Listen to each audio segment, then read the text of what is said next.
vontade.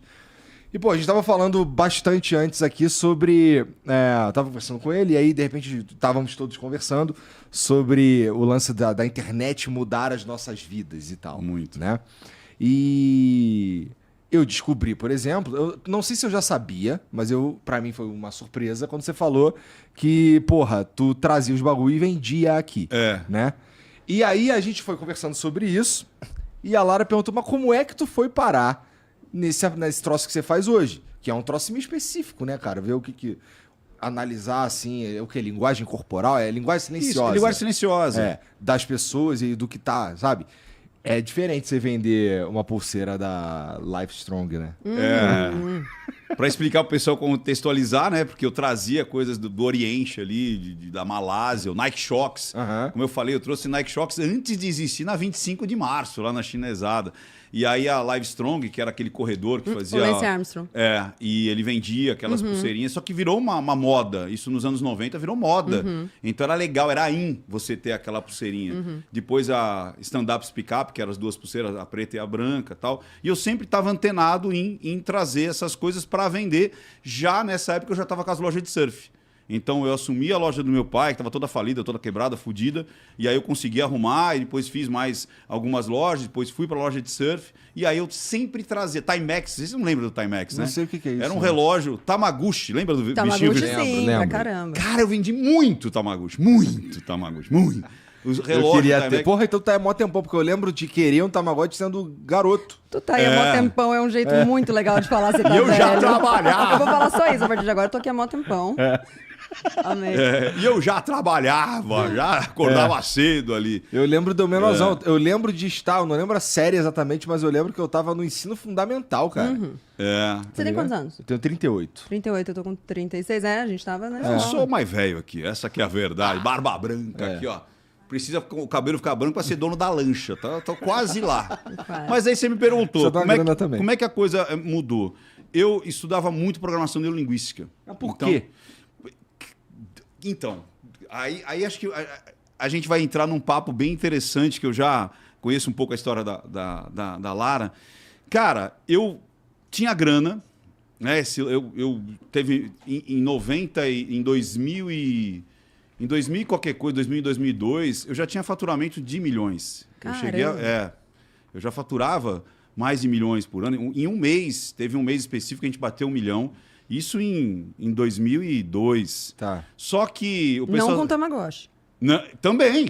Também, sim, era calçado, surf tá. E todas essas loucuras que eu sempre ia atrás para ser o primeiro, para ser na vanguarda ali, tipo, o que está acontecendo no mundo?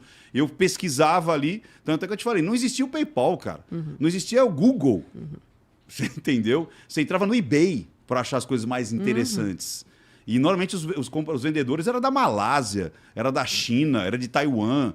Era uma doideira. E eu usava lá era o Babylon, lembra do Babylon?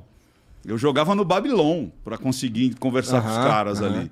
O Babylon é um tradutor das antigas, cara. Muito das antigas.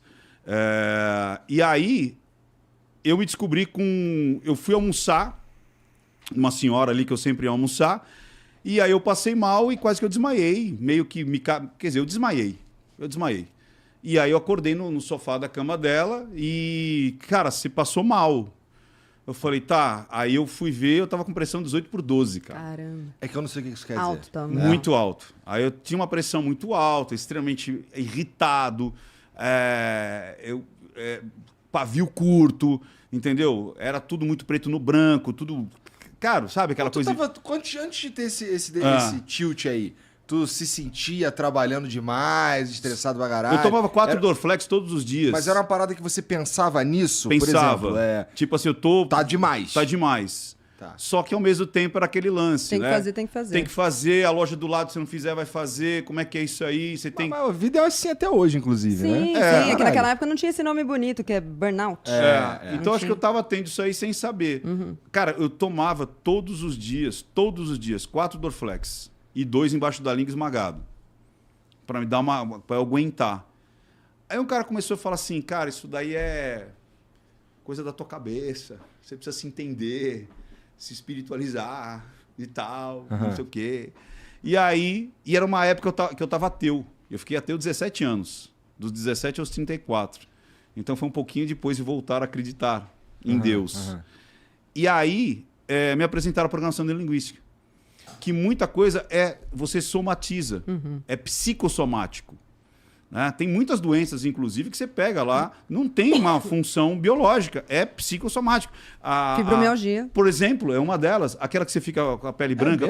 Hanseníase. Então, a comunidade da ciência se divide, mais ou menos metade dos que acreditam que ela é psicossomática e que é que existe ou que não existe. Tá. Não, como é que chama aquela que você que você vai ficando branquinho? Vitiligo.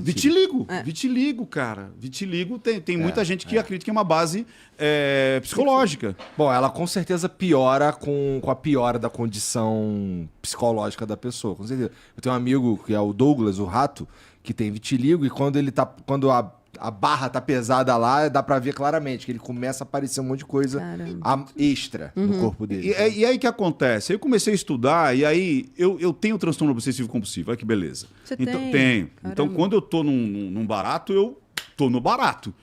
Entendeu? E tem coisa que eu tenho que ficar esperto, porque se não tem, entendeu? Hoje não mais. Eu faço terapia, tal, coisa bacana. Então eu comecei a identificar, tipo, quando eu tô começando eu tenho que parar, porque senão Descarrilha. Mas isso é outra parada também, que hoje em dia, felizmente, é muito menos tabu, né? Você ter... Alguma coisa acontecendo na cabeça, tá todo mundo ruim. Você vê que tá todo mundo. Eu não conheço, já falei algumas vezes, eu não conheço ninguém que trabalha na internet e que é bom da cabeça. Não é trabalhar na internet. Se a pessoa se considerar normal, eu tenho medo das pessoas que se consideram normais. Tá. Eu tenho medo. Tá. Muito medo. Quando a pessoa fala, nada me persuade, nada faz a minha cabeça. Essas são as piores, cara. Essas são as piores. Essas aí vão morrer com o verme comendo os olhos, sabe? Aquelas coisas. Agora, voltando, aí eu estudei pra caramba. E eu aplicava. Eu nem entendi Mas essa por que te referência. falaram? Tipo assim, vai morrer seco, esturricado, você entendeu? Tipo, sabe? Sem entender a vida. Sem entender a vida. Tá bom. Você entendeu? Entendi. Sabe? Mas aí te falaram que a programação neurolinguística podia te ajudar com isso? Foi Muito, isso? porque a programação linguística, ela foi criada para a terapia. Tá. O princípio básico lá do Richard Bandler, do John Grinder e tudo mais, na década de 70, foi modelar terapeutas. E aí eles perceberam que tinha um padrão, né?